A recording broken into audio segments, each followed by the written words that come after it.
Itu keren. Kehidupan dalam rencana Tuhan.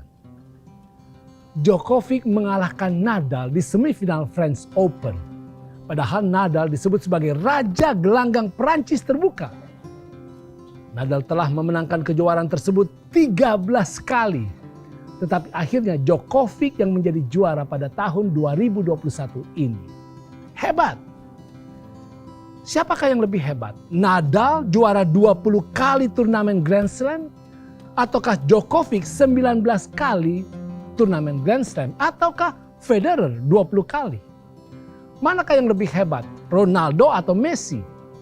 Mana yang lebih hebat? Michael Jordan ataukah LeBron James? Pertanyaan-pertanyaan ini sering ditanyakan. Mereka adalah raksasa-raksasa berbagai gelanggang olahraga. Mereka adalah idola-idola besar gelanggang dunia. Tetapi benarkah mereka layak diidolakan, dibanggakan, diteladani? Paulus adalah seorang tokoh besar, berprestasi sangat besar. Dia menulis 14 buku di dalam Alkitab. Teologian yang menguraikan keribetan teologi perjanjian lama. Paulus juga adalah penginjil yang paling berdampak. Dia berkontribusi besar untuk 2,3 miliar orang Kristen sedunia sekarang ini. Paulus layak menjadi idola dunia. Tetapi perhatikan apa yang Paulus katakan di dalam Galatia 6 ayat 14. Tetapi aku sekali-kali tidak mau bermegah selain di dalam salib Tuhan kita Yesus Kristus. Sebab olehnya dunia telah disalibkan bagiku dan aku bagi dunia. Prestasi, kehebatan yang Paulus telah capai ternyata tidak membuat dia menjadi bangga. Dia katakan bahwa kemegahan yang hendak dia banggakan hanyalah satu, yaitu salib Tuhan Yesus Kristus. Apa artinya? Kebanggaan Paulus hanya terfokus kepada satu pertandingan yang telah terjadi di Kalvari, di Golgota. Di gelanggang itu Yesus tampil sendirian, melawan semua orang yang di sekitarnya. Sedihnya, lawan-lawannya adalah orang-orang yang mengaku paling bertuhan. Tetapi mereka lah yang paling mengejek, menghina, dan memfitnah dia.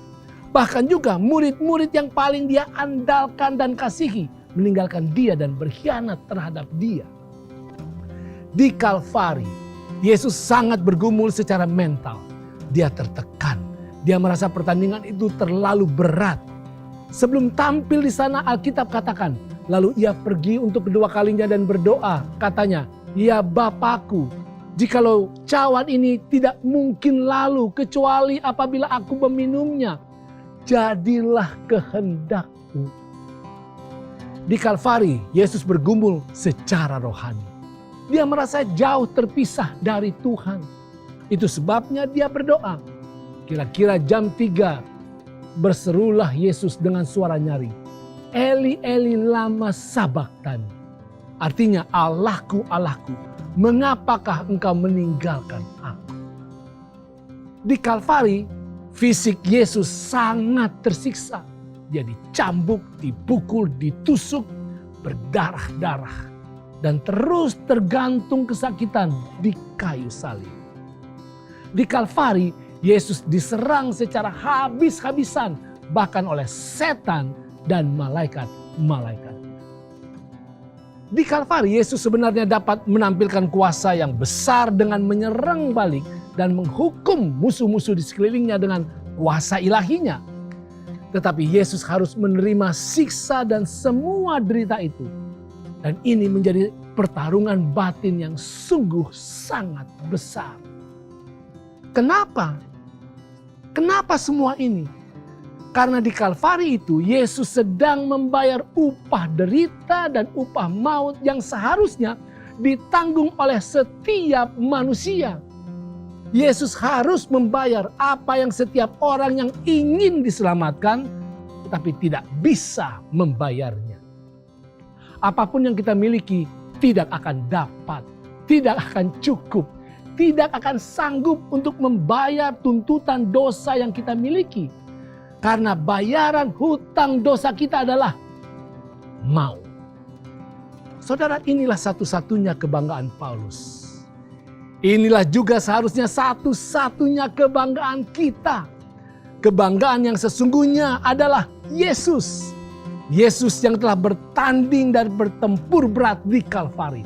Bukan untuk menambahkan prestasi bagi dirinya, melainkan untuk menebus dan mengangkat kita yang berdosa menjadi orang-orang yang paling berprestasi besar di dunia ini.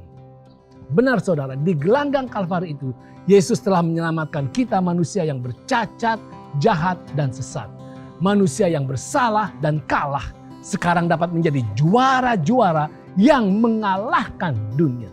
Saudara, janganlah kehebatan-kehebatan kita, janganlah kehebatan manusia manapun mengisi pikiran kita.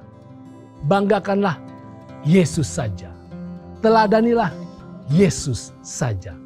Idolakanlah Yesus saja. Itu keren.